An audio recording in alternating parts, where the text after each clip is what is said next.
Hey there, everybody. Sherm here, the Crazy Asian, reading this book, Lectures of Faith. There are 7 lectures inside this little booklet, and I'm going to read the 7. I'll just do it one at a time. So lectures first.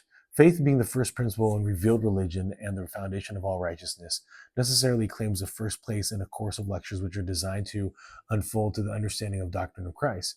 In presenting the subjects of faith, we shall observe the following order. First, faith itself, what it is. Secondly, the object on which it rests. And thirdly, the effects which flow from it. Agreeable to this order, we have to first to show what faith is. The author of the epistles in Hebrews, in the 11th chapter of that epistle and first verse, gives the following definition of the word faith. Now, faith is the substance, parentheses, assurance, of things hoped for and evidence of things not seen. From this, we learn that faith is the assurance which men have of the existence of things which they have not seen, and the principle of action in all intelligent beings. If men were duly to consider themselves and turn their thoughts and reflections to the operations of their own minds, they would readily discover that it is faith, and faith only, which is the moving cause of all action in them, that without it both mind and body would be in a state of inactivity, and all their exertions would cease, both physical and mental. Were this class to go back and reflect upon the history of their lives from the period of their first recollection and ask themselves what principle excited them to action or that gave them energy and activity in all their lawful avocations, callings, and pursuits, what would be the answer? Would it not be that it was assured that the assurance which they had of the existence of things which they had not seen as yet?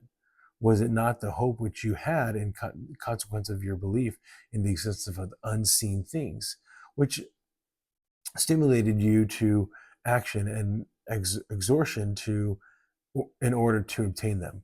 Are you not dependent on your faith or the belief for the acquisition of all knowledge, wisdom, and intelligence? Would you exert yourselves to obtain wisdom and intelligence unless you did believe that you could obtain them? Would you have ever sown if you had not belief that you would reap? Would you have planted if you did not have belief that you would gather? Would you have asked unless you had believed that you would receive? Would you have sought unless you had believed that you could be found? Or would you have ever knocked unless you believed that it would be opened unto you? In a word, is there anything that you would have done, either physical or mental, if you had not previously believed? Are not all your excursions of every kind dependent on your faith? Exertions, of every kind depend on your faith. Or may we not ask, what have you or what do you possess which you have obtained by the reason of your fruit?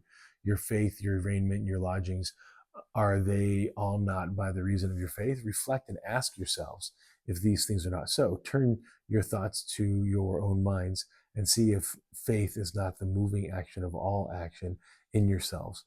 And if the moving causing you, is it not in all those intelligent, beings? And as faith is a moving cause of all action and temporal concerns, so it is a spiritual. For the Spirit hath said that truly he that believeth and is baptized shall be saved. That's in Mark 16:16. And we receive by faith all temporal blessings that we do receive. So we in like manner receive by faith all spiritual blessings that we do obtain. But faith is not the principle of action, but of power also in all intelligent beings, whether in the heaven or the earth. Thus says the author of the epistle to the quote, or to the Hebrews 11:3. Through faith, we understand that the worlds were framed by the word of God, so that things which are seen were not made of things which do appear. We'll stop there. Number 15.